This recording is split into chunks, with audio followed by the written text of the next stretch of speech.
Hello everyone, welcome to the lecture series on plant physiology. In this video we will learn about role of water in plants. Friends, we know water plays very important role in the metabolism of plants, and some of the roles of that water we will discuss here.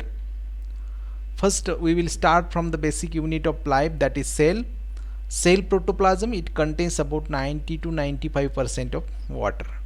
Hence it is very important component of the cell. Means if any cell contains 90 to 95% of water, then it is very important component of a cell. If water is absent or less water is present in any cell or cell protoplasm, that cell will not survive, and ultimately a plant will also die. It means water plays very important and crucial role in the life of the plant. Second point, we will see second role of the water in plants. Water plays very important role in the process of seed germination, because we can't imagine seed germination without water, because different types of physiological processes which are taking place during the seed germination process, they require water compulsorily, or water is very important to carry out different types of physiological reactions which are taking place into the seed during the process of germination. So water if absent, then there will be no seed germination, and if we provide sufficient water or any seed gets sufficient moisture, they will germinate. So for the process of germination, water plays very important role. Now, as we know very well, water is known as universal solvent, because different types of organic components, they get dissolved into the water. So as related to plants, there are different types of components, organic components like carbohydrates, organic acids, amino acids, they are present, and these, for the dissolution of these carbohydrates, organic acids, amino acids, water is very important. Means all these are dissolved into the water. Likewise, minerals are also very important component, plant nutrients which are required for the better growth of the plant. So mineral also require water to dissolve in it, and if they are get dissolved into the water, they become available to the plant. And after getting such type of carbohydrates, organo acids, then amino acids and minerals, plant will grow better, and its growth and development will be become better. So for the dissolution of different types of organic components, water is very important. Means all these components will dissolve into the water, and then only they are become available to plants. So this is also very important role of the water. Now fourth, the mineral elements absorption by plant from the soil is not possible without water, because we know very well the roots of the plant, they get minerals as well as water from the soil, and roots are not able to take or absorb minerals only, they require water for the absorption of minerals. When minerals get dissolved into the water, then and then only they are absorbed into the plant body. So roots of the plant, they can absorb minerals only in presence of water, because many times minerals are in solid forms and they are not possible, or the roots of the plant are not able to absorb them as it is. So it should be dissolved into the water, and then they are absorbed by the plants. Fifth point, it is about the transport. As roots, they will absorb water as well as minerals from the soil, all these products and nutrients and water, it should be transported to the upper parts of the plant. So the minerals and water which is absorbed by root, it is provided and it is transported to the upper parts of the plant body. So which are upper parts? Stem, then fruits, flowers, leaves, branches. So all these are the upper parts, and these minerals and some nutrients which are absorbed by roots, they are transported to the different aerial parts of the plant, upper parts of the plant, and for that transport also water is very important. Without water, minerals will not circulated, minerals and other nutrients, they can't be circulated to the different plant parts. Now in a plant body, many chemical reactions are going on, and for these chemical reactions to carry, water is an important medium, because we know in a plant body there are thousands of reactions are going on. For example, in photosynthesis there are many reactions going on, in transpiration there are many reactions going on, also in the process of respiration, absorption, ascent of sap. So all these physiological processes, they have different types of chemical reactions, and all these chemical reactions, they require water for their completion. So for the successful completion of all the reactions into the plant body, water is very important component. Now there are different types of metabolic reactions taking place. We will take one example here, that is photosynthesis. So water, it will directly and actively participate in the process of photosynthesis. How we can see here, CO2, it is very important component of photosynthesis, which is plants and leaves of the plant, they will take it from atmosphere. H2O, it is present into the plant body itself. So here you can see water is very important component, raw material which is required for the production synthesis of the food.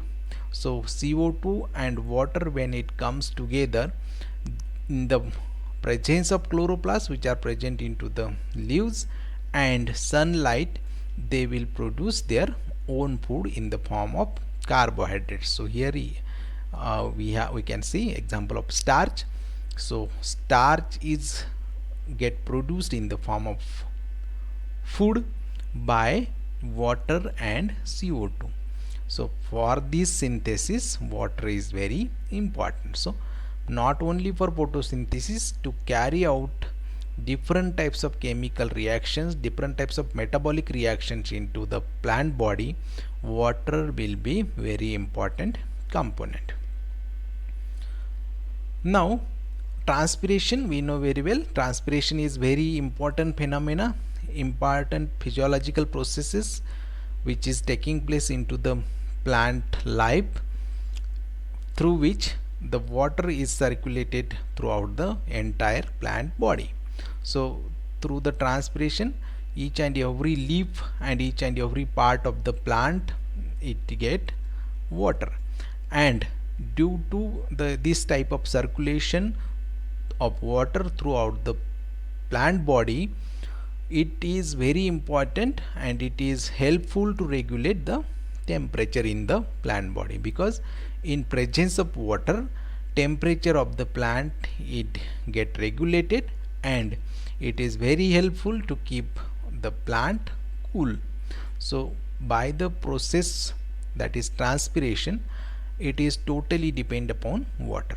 So by the process of transpiration, each and every part of the plant get sufficient water, and due to that, whole plant body remains cool, or the temperature of that plant, it get regulated.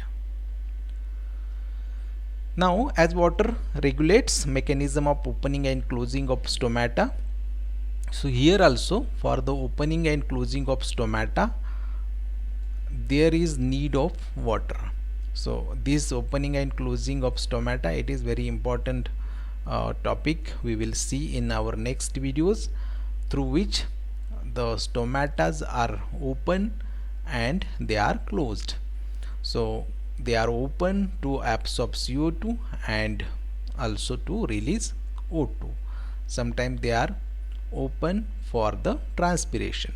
So for the process of release of water, stomata get open, and to prevent the release of water, they are closed. So this opening and closing movement of stomata, it is also regulated by water, and this particular process, that is opening and closing of stomata, it is linked, connected to the other important physiological processes like absorption, transpiration, photosynthesis and respiration. Means water controls opening and closing of stomata, and these processes, opening and closing of stomata, it will affect on absorption, transpiration, photosynthesis and respiration. So we can say that water, it will regulate opening and closing of stomata. Also it is very important for absorption, transpiration, photosynthesis and respiration. Now water is a source of hydrogen, because we know H2O.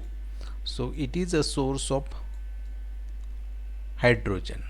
Hydrogen, it is known as reducing power, and this hydrogen, it is helpful for the reduction of many compounds in the process of photosynthesis, respiration and different types of other physiological processes. So hydrogen, it acts as the reducing power, and the source of hydrogen is water. Now due to water absorption, hydrostatic pressure is created in plant, which is important for cell elongation and growth of the plant. So if any plant, it will absorb water, the cells will become turgid due to hydrostatic pressure, and this type of internal pressure, it is very important for the elongation of the cell, and if cell elongates, the plant will grow. So for this elongation of cell, the hydrostatic pressure is required, and this hydrostatic pressure, it is created by water. So in this case also water is very important. Now in this process also water is very important. Water also regulate plant movements. So there are different types of movement taking place into the plant body. For example, opening of flowers, closing of flowers, leaf movement, movement of roots. So all these movements, that these are known as plant movements. So movements of different plant parts, they are also controlled by the water. So water is very essential for the process of different types of movement, and it is also essential for seed germination, we have already discussed. Now in last point, we will can say water absorption makes the cell turgid, which is essential for the growth of the plant. So if any cell become turgid, it will become elongated, and due to that a plant will grow better. So these are some important roles of water into the plant body. Here you can see diagrammatic representation of entire thing. You can see here, these are the roots which are present into the water. This is water which contains which is present into the soil. So this is all soil which containing water molecules. So these water molecules are absorbed by the roots. So this process is known as absorption. So by this absorption, this water is taken into the plant body. Not only water, with water minerals also get absorbed into the plant body. Now after absorption, these minerals and other type of nutrients also, they are transported to the upper parts of the plant. So here you can see these arrows are shown, and these arrows are showing the transportation of minerals and nutrients with water. So the absorbed water, it get transported. So here you can see this water is transported and it is provided to different parts of the plant. So here you can see roots also getting that water, leaves, then branches, these flowers. So each and every part of the plant is getting water through the process of transportation. So this transportation, as we have discussed, it is also not possible without water, and this transported water, it get, if excess water is absorbed, that water is get transpired, and that water is thrown out from the plant body through the stomata of the plant. So these stomata are present on the leaf surface, and these stomata, they will open and they will release water. So this particular process is known as stomatal transpiration, and it will takes place in presence of sunlight. So if any plant it get light or temperature, then transpiration will takes place, and excess water from the plant body, it get thrown out from the body.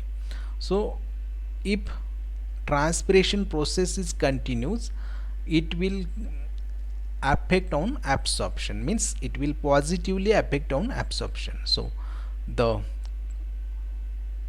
water which is transpired or thrown out from the plant body through transpiration, same water is absorbed, or same quantity, same amount of water is absorbed by plants again. So